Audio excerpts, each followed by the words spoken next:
북한이 오늘 오전에는 아직 별다른 움직임을 보이지 않고 있습니다. 이런 가운데 김정은 위원장의 전용기가 평양 인근에서 함경남도 방향으로 비행한 정황이 포착돼서 관심이 쏠립니다. 취재기자 연결해 보겠습니다. 황혜경 기자. 네, 통일부입니다. 북한 오늘은 아직 별다른 움직임이 없는 건가요? 네, 그렇습니다. 어제 오전 이맘때에는 김여정 제1부부장과 장금철 통전부장 담화 등 대남 관련 담화를 대여섯 개나 쏟아내던 북한이 오늘은 아직까지 별다른 반응을 보이지 않고 있습니다. 다만 밤사이 북한 외무성 김선경 유럽 담당 부상은 유럽연합이 개성 공동연락사무소 폭파에 대해 우려한 것을 놓고 주제넘은 처사라며 비난 담화를 냈습니다.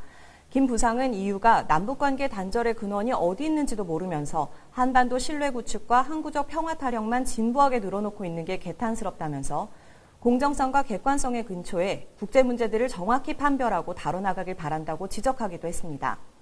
김 부상 담화 외에는 북한 매체들은 아직 별다른 움직임을 보이지 않고 있는데요. 노동신문도 오늘자 신문 내용을 아직 공개하지 않고 있는 가운데 앞서 북한이 금강산이나 개성 지역에 다시 부대를 배치하고 대남 전단 살포를 적극 지원하겠다고 밝힌 점으로 미뤄 조만간 관련 조치에 대한 언급도 있을 것으로 관측되고 있습니다. 네, 이런 가운데 김정은 위원장의 전용기가 이동한 동향이 포착됐다. 이건 어떤 의미가 있습니까? 네, 어제 항공 추적 사이트인 플라이트레이더 24는 어제 오전 10시쯤 고려항공 AN148편이 평양 인근에서 출발해 함경남도 방면으로 이동한 흔적이 포착됐다고 전했는데요. AN148편은 김정은 위원장이 주로 지방 시찰에 나설 때 사용하는 전용기로 알려져 있습니다.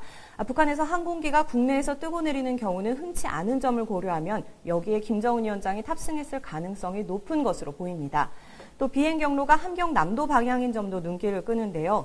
함경남도 신포에는 SLBM, 다시 말해 잠수함 발사 탄도미사일을 탑재할 수 있는 신형 잠수함이 건조 중인 것으로 알려진 신포 조선소가 있는 곳입니다.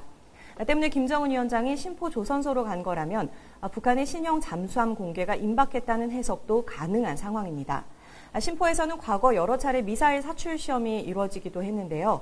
다만 현재 신포 인근에서 별다른 특이 동향은 포착되지 않은 것으로 알려진 가운데 지난 8일 노동당 정치국 회의를 주재하는 모습이 보도된 이후 열흘째 공개석상에 나타나지 않고 있는 김정은 위원장이 경색된 현재 남북 상황에서 언제 어떤 메시지를 들고 나타날지 관심이 쏠리고 있습니다.